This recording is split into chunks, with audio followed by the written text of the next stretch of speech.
ফেসবুকে আপনার কাছে যদি মনে হয় যে আপনি একজন ফেইলর কন্টেন্ট ক্রিয়েটর, তাহলে এই ভিডিওটা আপনার জন্য বেস্ট হতে পারে। চলেন আমি দেখিয়ে দেই। বাস একটা বার ফেসবুকের কাছে আবেদন করে দেখেন আপনি কন্টেন্ট মনিটাইজেশন পান কিনা। চলুন শুরু করছি। তো গাইস, প্রথমেই আপনি ফেসবুক পেজের মধ্যে চলে যাবেন। তারপর এই যে এখানে দেখেন একটা প্রোফাইল আইকন আছে। আপনার হয়তো 3 লাইন থাকতে পারে, তো এখানে আপনি ক্লিক করবেন। অল্প স্ক্রল করে নিচের দিকে যাইবেন। তো এই যে এখানে দেখেন রিপোর্ট এ প্রবলেম, তো এইখানে আপনি ক্লিক করবেন। তারপরে এই যে এখানে রিপোর্ট প্রবলেম, তো এইখানে আপনি ক্লিক করবেন। আপনার কি সমস্যা, আপনি হয়তো এখন পর্যন্ত কন্টেন্ট মনিটাইজেশন পাইতেছেন না। তো এই যে এখানে ইনক্লুড আছে, এখানে ক্লিক করতে হবে। তারপর আপনি পেজের মধ্যে বা প্রোফাইলের মধ্যে এখানে আপনার পেজ সিলেক্ট করতে হবে। এই যে এখানে পেজ আছে, তো আমি পেজের মধ্যে যেহেতু আমি রিপোর্ট করতে যাচ্ছি, আমি কন্টেন্ট মনিটাইজেশন এখন পর্যন্ত পাই নাই।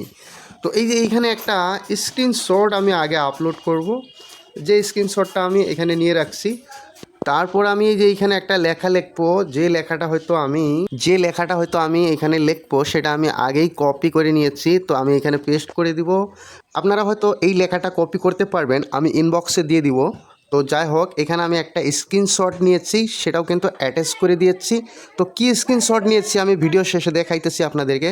তারপরে যে এখানে দেখেন একটা এরর অপশন আছে, তো এখানে ক্লিক করলে আপনার আবেদন সাকসেসফুল হয়ে যাবে কিছুক্ষণের মধ্যে। এই যে এখানে দেখেন থ্যাংক ইউ ফিডব্যাক। তো আশা করছি আপনারা 2, 4, 5, 10, 15 দিনের ভিতরে হয়তো কন্টেন্ট মনিটাইজেশন পেয়ে যাবেন। তারপরও যদি না পান, তাহলে আপনার পেজের যত ভিডিও ফটো সব এক একটা করে চেক করে দেখবেন। তারপর রিপিট আবারও ফেসবুকের কাছে আবেদন করবেন। তারপরও যদি না পান, তাহলে রেগুলার কয়েকদিন লাইভ ভিডিও করবেন। অবশ্যই কন্টেন্ট মনিটাইজেশন পাওয়ার সম্ভাবনা 100% বেশি থাকে। আশা করি বুঝতে পারছেন। এবার আমি ওই স্ক্রিনশটটা যা আমি আপলোড করেছি সেটা আপনাদেরকে দেখাবো।